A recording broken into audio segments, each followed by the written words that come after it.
Assalamualaikum warahmatullahi wabarakatuh. Jadi sesuai yang diamanatkan di dalam Undang-Undang Nomor 13 Tahun 2011 tentang fakir miskin, diamanatkan bahwa usulan penerima bantuan sosial itu diusulkan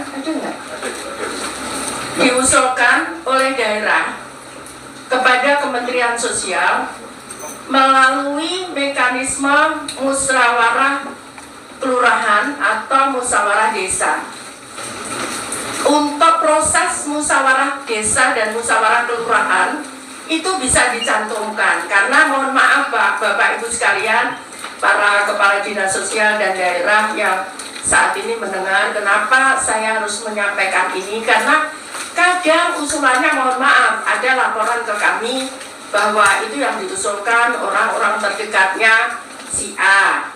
Kemudian bahkan ada yang dia pejabat, dia bertanggung jawab terhadap ini, dia mengusulkan dirinya sendiri.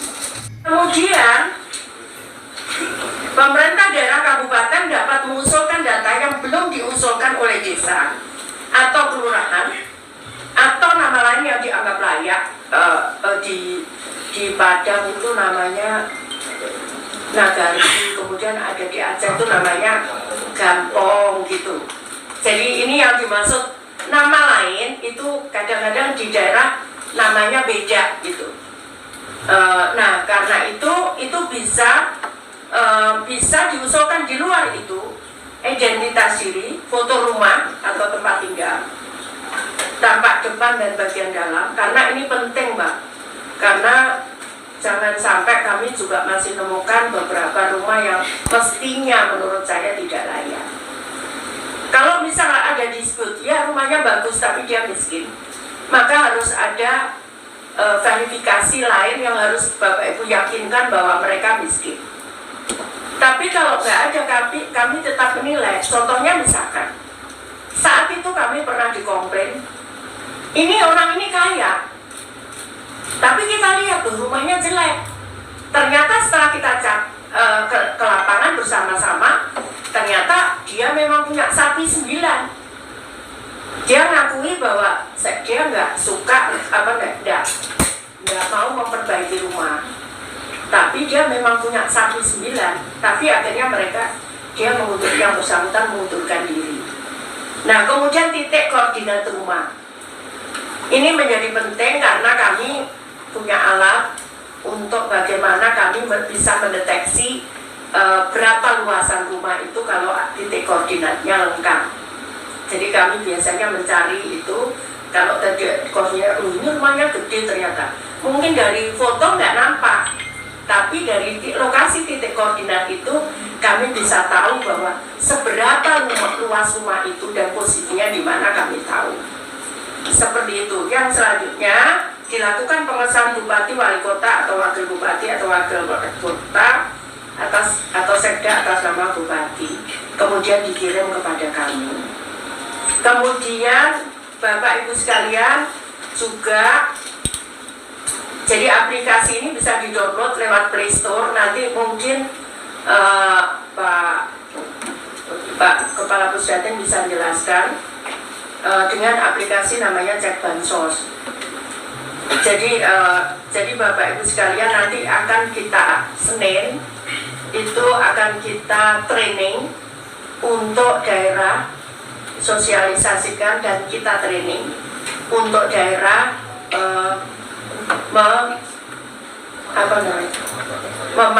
bagaimana memanfaatkan aplikasi ini. Jadi sekali lagi ini semua akan tahu sebetulnya nama si A misalkan di penerima bansos ini usulan siapa.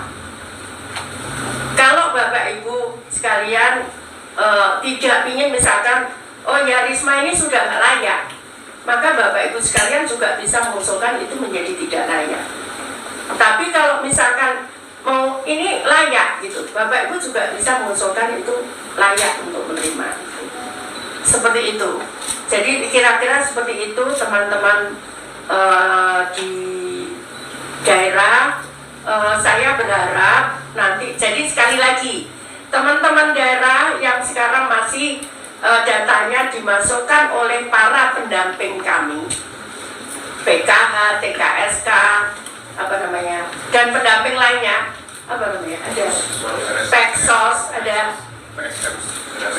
pendamping Resos, ada lagi Porda, macam-macam itu yang di bawah Kemensos itu tidak boleh dia menjadi pengelola data, tidak boleh. Ini yang menyarankan ini Satgasus.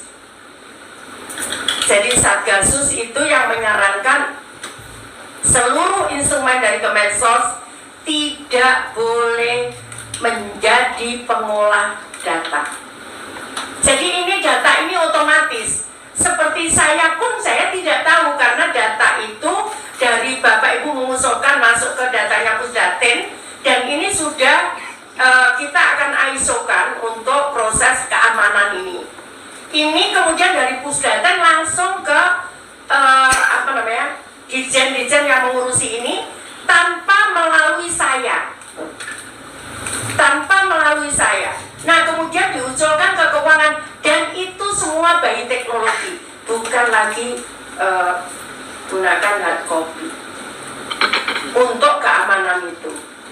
Jadi seperti itu kira-kira Bapak Ibu sekalian, teman-teman dari daerah, mohon dimaklumi karena sekali lagi ya, kalau kita kemarin naik kelas 1, kita pengen kan naik kelas 2 supaya lebih baik lagi.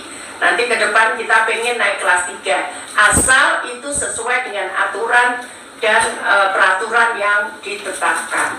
Jadi peraturan Kemensos 73/2024 tentang aplikasi ini itu juga saran masukan dari beberapa tadi yang saya sampaikan, KPK, BPKP, Satgasus, dan Ombudsman kepada kami. Seperti itu kira-kira Bapak Ibu sekalian yang ingin saya sampaikan. Jadi kami sudah, ini yang menjadi terusan beban saat saya membaca undang-undang ini. Jadi sekarang sudah clear. Menurut saya tidak ada, kalau kita bisa mendownload foto-foto ini juga paling di desa itu cuma berapa, paling geserannya nggak sampai 10-20 tiap bulan geserannya. Misalkan meninggal, mau diusulkan ahli warisnya, itu kan paling yang meninggal berapa dari sekian penerima itu. Artinya tidak berat untuk menggunakan aplikasi ini melalui mobile apps. Jadi tidak berat menurut saya. Seperti itu kira-kira. Ada yang kurang? Oh ya, ada video 2 menit yang ini kami sampaikan.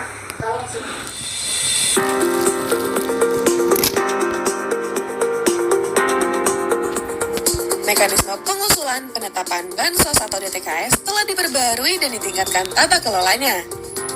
Peningkatan tata kelola dimaksudkan untuk Bansos lebih tepat sasaran, dengan mengingat bahwa pemerintah daerah telah menunjukkan partisipasi yang baik dalam pengusulan menggunakan teknologi informasi melalui aplikasi 6NG. Kunci peningkatan tata kelola dilakukan dengan cara melibatkan banyak orang dalam pengusulan Bansos atau DTKS melalui Musdes atau Muskal atau nama lain. Diharapkan kebijaksanaan kolektif dalam musyawarah dapat meningkatkan akseptabilitas publik. Musyawarah ini dapat dilaksanakan paling sedikitnya 1 kali dalam 3 bulan dengan mengunggah berita acara, dokumentasi, publikasi, dan daftar hadir Musdes atau Muskal.